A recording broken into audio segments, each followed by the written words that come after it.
नमस्कार, Mandawa news update में आपका स्वागत है। मैं हूं दर्शन शर्मा। आप देख रहे हैं मंडावा न्यूज़ अपडेट का ये क्राइम शो। इस शो की हमने आज से शुरुआत करी है, यानी कि आज ये पहला एपिसोड है। इस सीरीज़ में हम लोग ऐसे केसेस की बात करने वाले हैं जो कि अनसॉल्व्ड है। पुलिस अपनी बहुत सारी इन्वेस्टिगेशन के बाद भी उनको सॉल्व नहीं कर पाई है, या फिर कुछ ऐसी चीज़ें, ऐसी स्टोरीज़ जो कि दुनिया के लिए एक अजूबा है, एक अजीबो गरीब तरीके से आश्चर्यचकित करने वाली चीज़ें हैं। तो इस सीरीज़ में हम इन सब स्टोरीज़ और केसेस की ही बात करने वाले हैं। तो फिर करते हैं आज पहले एपिसोड की शुरुआत एक स्टोरी के साथ। ये स्टोरी है 4 साल की बच्ची की, जिसकी ना किसी से दुश्मनी थी ना कुछ और, लेकिन फिर भी उसका मर्डर हो जाता है। और आज 75 साल बीत गए हैं इस केस को, फिर भी पुलिस अपनी इन्वेस्टिगेशन पूरी नहीं कर पाई है, यानी कि पुलिस ने इन्वेस्टिगेशन करना छोड़ दिया क्योंकि उन्हें कोई अहम सुराग हाथ नहीं लगा, ना ही कोई सबूत, ना ही कोई गवाह जो यह गवाही दे सके कि उन्होंने इस मर्डर को होते हुए देखा था। यानी कि ये 4 साल की बच्ची की मर्डर का केस था। इस बच्ची का जहां मर्डर हुआ वहां पुलिस को ना तो कोई सुराग मिला, ना ही कोई सबूत। इसके अलावा इस बच्ची के शरीर पर भी कोई निशान नहीं थे, सिर्फ एक पैर का जूता गायब था।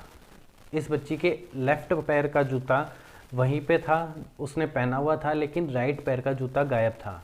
और यह केस है भी ऐसे शहर का जहां की पुलिस को one of the best police माना जाता है पूरी दुनिया में। मैं बात कर रहा हूं यॉर्क शहर, ब्रिटेन की। आज 75 साल बीत जाने के बाद भी ये केस अनसॉल्व्ड ही है।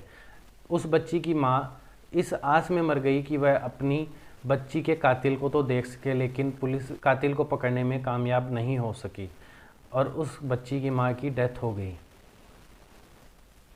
कहानी है यॉर्क शहर, ब्रिटेन की 1946 की। बात है 21 सितंबर 1946 की। एक 4 साल की बच्ची नॉर्मा डेल अपने घर के बाहर दोपहर करीब 2 बजे के आसपास बच्चों के साथ खेल रही थी। उसकी माँ उसे घर बुलाती है, लेकिन वो वापस से खेलने चली जाती है। माँ भी बीच में बाजार अंगूर लेने चली गई और उसके पिता भी किसी काम से बाहर गए हुए थे। जब माँ घर आती है वह फिर अपने काम में लग जाती है और बच्ची बाहर खेल रही थी अभी भी। करीब 3 बजे नॉर्मा डेल की माँ को ऐसा महसूस होता है कि डेल की आवाज़ बाहर खेलने या बोलने की नहीं सुनाई दे रही है। जब वो बाहर देखती है तो वहाँ नॉर्मा डेल नहीं थी। इसके बाद नॉर्मा डेल की माँ, परिवार वाले और आसपास के अड़ोसी पड़ोसी बहुत ढूंढते, लेकिन नॉर्मा डेल कहीं नहीं मिलती। करीब 15 से 16 घंटे बीत गए थे, यानी कि 22 सितंबर 1946 आ गया था। नॉर्मा डेल के साथ ही पढ़ने वाला एक बच्चा जो कि उसके घर के पास ही रहता था, जिसका नाम डफ़ी था। डफ़ी ने सड़क से जाते हुए सड़क किनारे झाड़ियों में कुछ देखा। उसे लगा कोई लाश है। पास जाके देखा तो वह नॉर्मा डेल की ही लाश थी। डफ़ी भागता हुआ बदहवास अपने घर गया और नॉर्मा डेल के घर पे भी इस बात की सूचना दी। जब नॉर्मा डेल के घर वाले वहाँ पहुँचे, उसके बाद उन्होंने पुलिस को भी इस बात की सूचना दी। जब तहकीकात की गई तो नॉर्मा डेल के शरीर पर किसी भी तरह के कोई निशान नहीं थे और कपड़े भी पूरे थे। सिर्फ गले पर कुछ निशान थे जिनको देखकर लग रहा था कि उसका गला घोटा गया है। इसके अलावा उसके एक पैर का जूता गायब था। लेफ्ट पैर में उसने जूता पहन रखा था, जबकि राइट पैर का जूता गायब था। यह जो जगह थी जहाँ पे नॉर्मा डेल की लाश मिली, यह उसके घर से करीब 60 गज की ही दूरी पर थी। जहाँ ये लाश मिली वहाँ पर 2 लोगों के घर थे। एक का घर था जो कि उस स्पॉट से सिर्फ 4 फीट की ही दूरी पर था। दूसरे व्यक्ति के घर की फेंसिंग, यानी जो तारबंदी की हुई थी या जो बॉर्डर होता है, वो उस लाश के बिल्कुल सटा हुआ था, बिल्कुल पास में था। इन दोनों व्यक्तियों में से एक ने अपनी गाड़ी जहाँ वो लाश मिली थी उसी के पास में पार्क की हुई थी। उस व्यक्ति ने बताया कि 21 सितंबर शाम करीब 5:30 बजे उसने वो गाड़ी यहाँ पे पार्क करी थी, तब वहाँ कुछ भी नहीं था। पुलिस अपनी तफ्तीश करती रहती है, लोगों से पूछताछ करती है, लेकिन पुलिस को कोई सुराग नहीं मिलता है। जब पोस्टमार्टम रिपोर्ट आती है तो उसमें पता चलता है कि उस लड़की का गला घोटा गया था, जिसके कारण उसकी मौत हो गई। पुलिस करीब 1000 से भी ज़्यादा लोगों से पूछताछ करती है, लेकिन फिर भी उन्हें कोई क्लू नहीं मिलता। पुलिस इस केस को लेकर इतनी सीरियस थी कि पुलिस ने उस स्पॉट या उस घर के आसपास की करीब 10 एकड़ की झाड़ियों को भी कटवाया और जूता ढूंढने लगी। शायद कोई सुराग मिल जाए, इस उम्मीद में वो जूता ढूंढ रहे थे, लेकिन फिर भी उन्हें ना तो जूता मिला और ना ही कोई सुराग।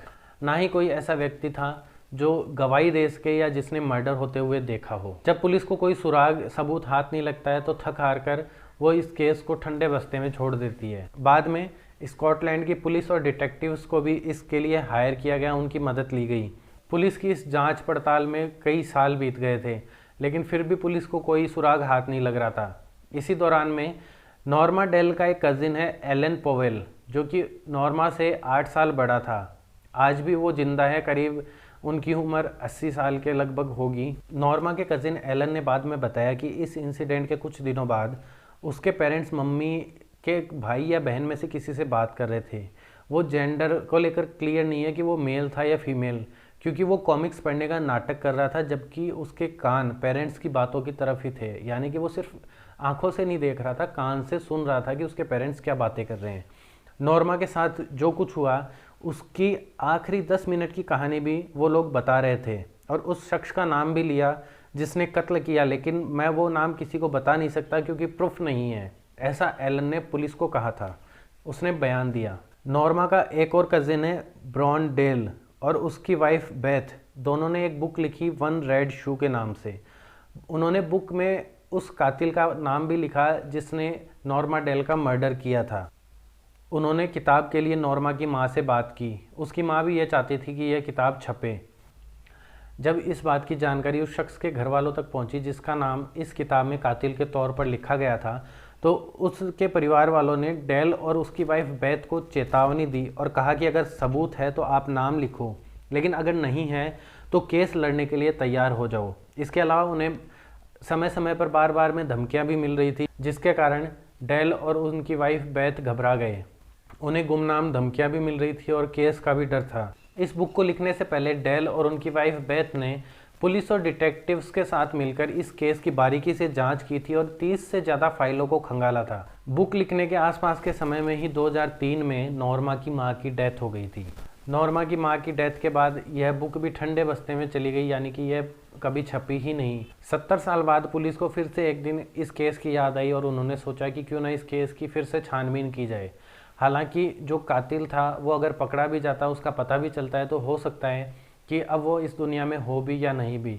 लेकिन फिर भी पुलिस ने यह सोचा कि चाहे कातिल हो ना हो, लेकिन केस को सुलझाया जाना जरूरी है। आखिरकार दुनिया को भी ये जानने का हक है कि उस 4 साल की मासूम बच्ची का हत्यारा कौन था जिसने बिना किसी गलती के उस बच्ची का मर्डर कर दिया था। 2016 में पुलिस ने इस केस को फिर से रीओपन करने का फैसला लिया, लेकिन अभी भी तहकीकात जारी है। शायद कुछ इन्वेस्टिगेशन चल रही हो, लेकिन फिर भी अभी भी कोई ऐसा सुराग हाथ नहीं लगाया जिससे क्रिमिनल का पता लग सके। हालांकि नॉर्मा के जो कजिन्स है या आसपास के लोग हैं, यहाँ तक कि पुलिस का भी ये मानना है कि नॉर्मा ने वहाँ खेलने के दौरान कुछ आसपास ऐसी चीज़ देख ली थी जो उसे नहीं देखनी चाहिए थी।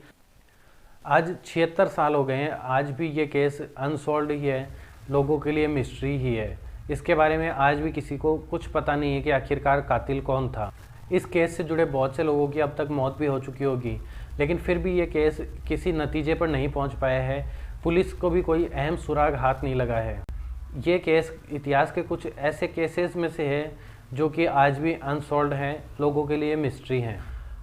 तो ये थी आज की कहानी, the red shoe murder case की। एक 4 साल की बच्ची जिसका कि मर्डर कर दिया जाता है और उसके पैर का सिर्फ एक जूता गायब था, बाकी कोई भी सुराग पुलिस को नहीं मिला और वो जूता भी आज तक पुलिस को नहीं मिला है। इसीलिए इतिहास में इस केस को the red shoe murder case कहा गया है। तो ये था आज का वीडियो। मैंने पहली बार ऐसे कैमरे के सामने बैठ के वीडियो बनाया है, आपने भी शायद पहली बार ही मुझे देखा होगा। तो आपको ये वीडियो कैसा लगा कमेंट करके ज़रूर बताना, और अगर अच्छा लगा हो तो और लोगों के साथ भी शेयर ज़रूर करना। मिलते हैं अगले वीडियो में एक नई इंटरेस्टिंग स्टोरी के साथ। तब तक के लिए जय हिंद, जय भारत, नमस्कार।